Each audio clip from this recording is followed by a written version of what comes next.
Waza, directeur général de le Palais, représentant M. Louali, Sardoute Jouaré, au rang des pays émergents grâce à la clairvoyance. Nous venons de procéder à la signature de 11 conventions avec le système bancaire pour lancer officiellement un nouveau produit financier qui s'appelle CapAccess. Ce produit financier qui a été initié par le Fonds Mohamed VI en partenariat avec les banques marocaines et avec Temwilcom a pour objet de répondre à une problématique importante, structurelle au niveau de l'entreprise marocaine qui est l'insuffisance des fonds propres.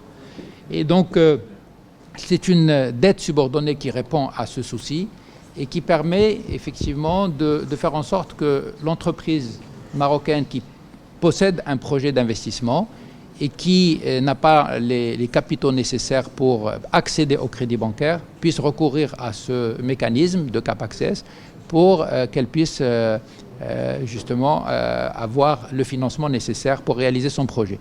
Donc c'est un produit qui vient compléter l'offre bancaire classique pour apporter une solution à des projets qui n'auraient pas vu le jour sans la présence d'un produit équivalent, c'est-à-dire la dette subordonnée. Globalement, ce produit intervient pour le tiers du financement demandé et les 2 tiers sont financés conjointement avec la banque. Il présente beaucoup d'avantages, notamment la durée du crédit, elle est de 3 ans supérieure à celle de la banque. La période de différé, elle est le double de celle de la banque.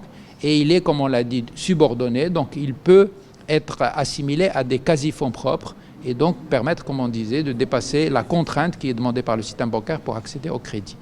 Ce qui me semble important, c'est que ce qui a été convenu avec les partenaires, c'est qu'il y ait un guichet unique, c'est-à-dire l'entreprise qui s'adresse à sa banque pour accéder au crédit et qui aurait peut-être été refoulée du fait de l'insuffisance des fonds propres, va pouvoir se voir proposer ce genre de produit et l'investissement qui est viable économiquement mais qui ne remplit pas toutes les conditions qui étaient requises par le système bancaire va pouvoir effectivement accéder à travers ce mécanisme au crédit. 30 millions pour le fonds, oui. Les banques doivent mettre minimum 2 fois ce montant, c'est-à-dire donc on atteindrait 90 millions de dirhams, mais rien ne s'oppose à ce que la banque puisse mettre plus. Les 30 millions, c'est un plafond pour le fonds.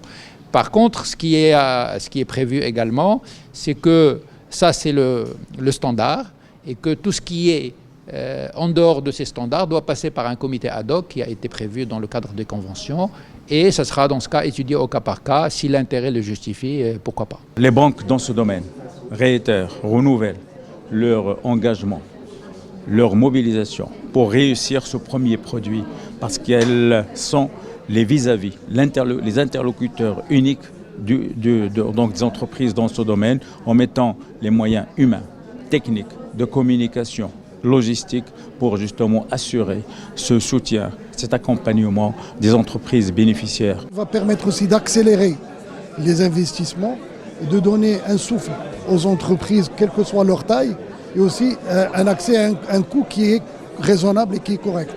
Donc je considère que ce produit répond d'une manière pragmatique à la problématique de l'économie actuellement. Et je pense qu'il y a d'autres produits qui vont venir à l'avenir, qui vont dynamiser aussi davantage notre économie.